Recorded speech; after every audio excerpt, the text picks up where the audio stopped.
అనేటోళ్లకు ఇనేటోళ్లకు చూసేటోళ్లకు ఇది భారతదేశం. బడ్జెటు కొందరు అనుకున్నట్లు కొడంగల్ మదిర అనుకున్నట్లు, నల్గొండ కోదర అనుకున్నారు. ఆ పాతోళ్ళు అనుకున్నట్టు సిద్దిపేట సిరిసిల్లకు. ఎందుకంటే 10 ఏళ్ళు ఎంతసేపు సిద్దిపేట సిరిసిల్ల గజ్వేలు ఈ 3 జిల్లాలే. ఇప్పుడు వచ్చిన నుంచి 7 నెలల నుంచి ఖమ్మం నల్గొండ మహబూబ్ నగర్లో కొడంగల్ మదిర ఇట్లా. బడ్జెట్ ఇది భారతదేశానికి సంబంధం. ఒకటి, తెలంగాణకు ఎటువంటి చాలా నిధులు ఎక్కువ వచ్చినాయి. రెండోది ఏంటంటే ఇది భారతదేశ బడ్జెట్ అన్ని రంగాలలో ఏ రంగాలకైతే కేటాయించినామో నిధుల్ని ఆ నిధులన్నీ వస్తాయి తెలంగాణకు. నీటిపారుదల కావచ్చు, రవాణా కావచ్చు, ట్రాన్స్పోర్ట్ కావచ్చు. రైల్వేల 36,000 కోట్ల వరకు నడుస్తుంది. 98,000 కోట్లు ఆరోగ్య రంగానికి కేటాయించాం. ఆరోగ్య రంగం అంటే జమ్మూ కాశ్మీర్ కాదు, భారతదేశంలోని 30 రాష్ట్రాలకు. వీళ్ళు ఇదే అనుకుంటే అలవాటైపోయారు. సిద్దిపేట సిరిసిల్ల గజ్వేలు ఒకడు, అక్కడ కొడంగల్, ఇంకేమైనా కొల్లాపూర్ ఒకడు, ఖమ్మం ఒకడు. ఇది కాదు. ఆర్మీ రక్షణ రంగం ఈరోజు ప్రపంచమంతా శత్రుత్వం ఉన్నది. దేశాన్ని కాపాడుకోవాలి. దేశమే లేకపోతే ఎక్కడికి పోతారు సన్నాసులారా? దేశమే పరాయిక్రమ దురక్రమణ అయిందనుకో ఎక్కడికి పోతారు? తెలంగాణ ఎక్కడిది, తమిళనాడు ఎక్కడిది, ఆంధ్ర ఎక్కడిది? దేశ రక్షణ రంగాన్ని బడ్జెట్ పెంచాము.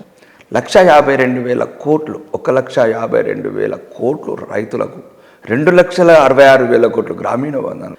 రెండోది సుమారు 4 కోట్ల మందికి ఒక ఉత్తేజకరంగా ఇచ్చినట్టు యువతకు బడ్జెట్ కేటాయించాము. 10 లక్షల కోట్లు పేదలకు ప్రధానమంత్రి ఆవాస్ యోజన కింద 3 కోట్ల ఇళ్ళకి కేటాయించాము. అర్బన్ హౌసింగ్కు 2 కోట్లు. వీళ్ళు మళ్ళీ అదే అనుకుంటున్నారు, కొడంగల్ సిద్దిపేట అనుకుంటున్నారు. కాదు, ఈ 10 లక్షల కోట్లు 30 రాష్ట్రాలకు. ఇది భారతమాత పార్టీ. ఈ మాత ఆ మాత కాదు, కల్వకుంట్ల మాత లేకపోతే హనుమన మాత కాదు. ఇది భారతమాత గురించి పుట్టిన పార్టీ. భారతదేశాన్ని అన్ని రకాలుగా అభివృద్ధి చేసుకుంటాం. జమ్మూ కాశ్మీర్కి 48,000 కోట్లు ఇచ్చినాం.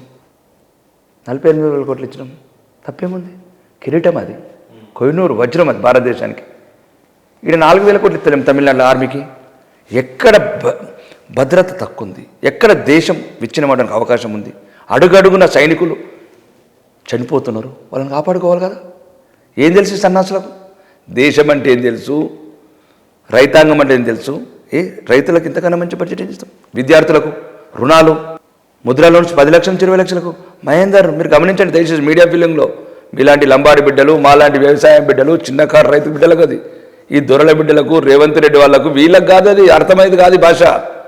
ఈ భాష పేదోడికి, లేనోడికి, కన్నీరోడికి, కడుపు గాలినోడికి, కారం పొడి తిన్నోడికి ఆ బడ్జెట్ అర్థమవుతుంది. రాకేష్ రెడ్డి గారు, ఈ బడ్జెట్ నిజంగానే పేద ప్రజలను కాపాడడానిక, లేకపోతే నరేంద్ర మోడీ గారి కుర్చీని కాపాడుకోవడానికి ఉన్నట్టుగా అనిపించింది? ప్రధానంగా బీహార్ మీ కూటమికి బాగా సపోర్ట్ చేస్తున్నారని బీహార్కి అత్యధికంగా బడ్జెట్ కేటాయించి చెప్పండి. ఆ తర్వాత అదే సీట్ని ఇంకా పటిష్టంగా కాపాడుకోవడానికి చంద్రబాబు నాయుడు గారికి ఆంధ్రప్రదేశ్కి అత్యధికంగా బడ్జెట్. ఆ రీతిలో ఇక్కడి నుంచి గెలిచిన 8 మంది ఎంపీల కెరియర్ కానీ, లేకపోతే మా కెరియర్ మీ కెరియర్ అని కాదు కానీ ఈ రాష్ట్రం గురించి ఏదో ఒక ప్రేమ చూపించాలా కదా. ప్రత్యేకించి బీహార్కి ఆంధ్రప్రదేశ్కి ఏంటి అంత ప్రేమ? గతంలో ఎప్పుడు లేని విధంగా ఏంది నరేంద్ర మోడీకి అంత ప్రేమ? కుర్చీ మీద అంత ప్రేమ ఉంది ఆయనకి. రైట్. మీరు గమనించాల్సి ఏంటంటే బీహార్ ఈ దేశంలో ఒక వెనుకబడ్డ రాష్ట్రం. మళ్ళీ దాని గురించి ఎక్స్ప్లెయిన్ ఇస్తాను, బడ్జెట్ కనెక్షన్ చేస్తాను. ఆంధ్రప్రదేశ్ 2014లో ఒక విభజన చట్టం విడిపోయినాం. వాళ్ళకి ఏమీ ఇవ్వలేదు 10 ఏళ్ళ నుంచి. పాపం తెలంగాణ వాళ్ళకి ఇంకా పాపం అనాల్సిందే మన సోదరులు వాళ్ళు. ఎందుకంటే సుమారు ఒక 50 సంవత్సరాలు. పాపం ఎప్పుడు అనాలంటే జగన్మోహన్ రెడ్డి గారు కూడా గెలిచినప్పుడు అదే బడ్జెట్. నేను ఏమంటున్నా అంటే, ఒకటి పరిస్థితులను బట్టి, అక్కడ ఉన్న అవినీతిని బట్టి నిధులు దుర్వినియోగం చేయాలనుకున్నప్పుడు ఇస్తారు. ఇక్కడ ఇచ్చింది కూడా నిధులేం బడ్జెట్ కాదు అది. మనకి ఎట్లయితే ఔటర్ రింగ్ రోడ్కి ఇచ్చారు 6,000 కోట్లు జైకా నిధులు, ఆ 15,000 కోట్లు కూడా వరల్డ్ బ్యాంక్, ఏషియన్ బ్యాంకు. అది ఓన్లీ అప్పు. మనం ఎట్లా 7 లక్షల కోట్లు అప్పు చేసుకొని కూర్చున్నామో, వాళ్ళ ఇంకా మనకన్నా అవినీతి గురించి, కాళేశ్వరం కోల్పోయే ప్రాజెక్టుల గురించి, లేకపోతే రేవంత్ రెడ్డి తెచ్చినట్టు పంచుకుంటందుకు, ఎంచుకుంటందుకు, దంచుకుంటందుకు 38,000 కోట్లు అప్పు చేస్తే దాని గురించి కాదు. 15,000 కోట్లు వరల్డ్ బ్యాంక్ ఎస్యూరుకుంటారు అంతే తప్ప. వాళ్ళు రీపేమెంట్ చేసుకుంటారు. చంద్రబాబు నాయుడు గారు స్టేట్మెంట్ చూడండి. ఎందుకండి అంత కడుపు నొప్పి? పాపం ఈరోజు ఈ రాష్ట్ర అభివృద్ధిలో, ఈరోజు తెలంగాణ బంగారు బాధ కావడానికి, హైదరాబాద్ బంగారు బాధ కావడానికి పాత ఎవరైతే ఒకే రాజకీయాలకు అతీతంగా మాట్లాడుతున్నారు, నీ పాయింట్ని వైఎస్ రాజశేఖర రెడ్డి గారి హయాంలో కావచ్చు, మన నారా చంద్రబాబు నాయుడు హయాంలో కావచ్చు, ఉమ్మడి ఆంధ్రప్రదేశ్లో ఈరోజు సాఫ్ట్వేర్ రంగం కానీ, ఔటర్ రింగ్ రోడ్ లాంటి అండ్ ఎయిర్పోర్ట్, ఇంటర్నేషనల్ ఎయిర్పోర్ట్ లాంటివి చాలా రంగాలు వాళ్ళు కొద్దిగా ఉపయోగపడే వాళ్ళ నాయకత్వ లక్షణాలు అవన్నీ. రెండోది ఆంధ్ర సోదరులు ఈరోజు హైదరాబాద్ ఇంత వెలిగిపోవడానికి దయచేసి వాళ్ళ శ్రమ ఎంతో ఉంది. కూకట్పల్లి ఇడ్లీ బండ్లు కావచ్చు, కన్నీళ్ళు కావచ్చు, వాళ్ళు కష్టపడతారండి. వాళ్ళని ఏమైనా ఎక్కడైనా జరుగుతే ఎక్కడెక్కడ సంఘటన తెలంగాణ దోసుకుంటారు. ఇప్పుడు దక్షిణ తెలంగాణోడు దొరికినోడు దోసుకుంటారు. చెప్తానండి ఇప్పుడు మొత్తం విట్నెస్తో చెప్తాను. ఇక్కడ కావాల్సింది ఏంటంటే మనం సాటి సోదరులకు మనం సపోర్టింగ్ ఉండాలి. ఇట్లా మాట్లాడకూడదు. మంత్రులు కూడా గౌరవప్రదమైన మంత్రులు, ముఖ్యమంత్రులు కూడా ఇట్లా మాట్లాడకూడదు. ఆ రాష్ట్రము మన ఈరోజు ఈ ఆదాయం రావడానికి అంటే సుమారు ఒకటే ఆదాయం ఎంత పెరిగిందంటే రంగారెడ్డి డిస్ట్రిక్ట్ 9,62,000 ఉంది ఆదాయం ఫర్ సగటున. వికారాబాద్ 1,00,000 సమ్ చేంజ్ ఉంది. అంటే ఈ ఆదాయం అంతా డెవలప్ చేసింది సగటున. కాబట్టి ఆ సోదరులు ఈరోజు ఇబ్బందులు ఉన్నారు. ఓకే, వాళ్ళ కర్మ వాళ్ళు పడుతున్నారు. 10 ఏళ్ళ నుంచి రాజధాని లేదు, 30 రాష్ట్రాలలో రాజధాని లేని రాష్ట్రం. రాజధానికి అప్పు తెచ్చుకుంటున్నారు. దానికి వీలైతే మనం కూడా ఇంకొక 10,000 కోట్లు ఇవ్వాలి. మనం ఇప్పుడు మనం ఇంత పేదరిక మన దేశమైనా కానీ పక్క దేశాలకు ఇస్తున్నాం డబ్బులు.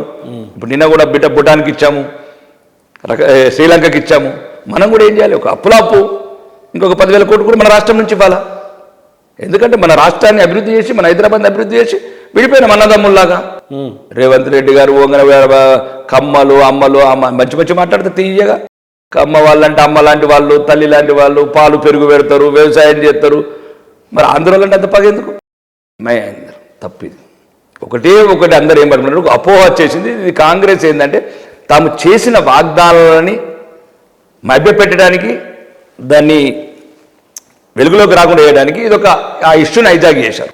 కాబట్టి తెలంగాణకు ఎటువంటి నష్టం లేదు. 8,60,60,000 కోట్లు ఎట్లా 10 సంవత్సరాలు తెచ్చామో 18 లక్షల కోట్లు తెస్తాం. ఇప్పుడు కస్టమ్స్లో ఎక్కువ ఇచ్చాము, రైల్వేలో ఎక్కువ ఇచ్చాము, అన్నిట్లో ఎక్కువ ఇచ్చాము. ఇలా కడుపు నొప్పి ఆంధ్ర వాళ్ళకు 15,000 కోట్లు ఇచ్చారు. ఒరే బాబు, ఆంధ్ర వాళ్ళ కన్నీళ్ళు తెలిస్తే మనం ఇట్లా మాట్లాడకూడదు. ముఖ్యంగా తెలంగాణ వాళ్లకు నా వ్యక్తిగత అభిప్రాయం చెప్తున్నా, తెలంగాణ వాళ్లకు ఇట్లాంటి మాట్లాడే నైతిక కూడలేదు. రాజధాని లేకుండా పంపించాం వాళ్ళని. రాజధానిలో చాలా పాత్ర ఉంది అభివృద్ధిలో వాళ్ళది. నాయకత్వ లక్షణాలు కావచ్చు, తప్పేముందండి? తప్ప మంచి ఏమంటే మిగులు బడ్జెట్ అండి. 2014 మిగులు బడ్జెట్ ఇది. 14,000 కోట్ల మిగులు బడ్జెట్, 75,000 కోట్ల అప్పు. ఈ సన్నాసులు పనికిరానోడు ఈ తెలంగాణ నాయకత్వం వచ్చి 7 లక్షల కోట్లు అప్పు చేశారు. సంవత్సరానికి 6,000 కోట్లు వడ్డీ కట్టేటంటే తెలంగాణ ప్రజల బిడ్డల భవిష్యత్తు తాకట్టు పెట్టి ఈరోజు నెలకు 6,500 వడ్డీ కడుతున్నాం. 6,500 కోట్లు. కాబట్టి సంబంధం లేదు. తెలంగాణకు బ్రహ్మాండంగా నిధులు వస్తాయి. వరద వారుతుంది. ఏం టెన్షన్ లేదు. బ్రహ్మాండంగా ఇంతకన్నా 10 ఏళ్ళు ఎంత తెచ్చినాం అంతకన్నా 2 తీసుకొస్తాం నిధులు.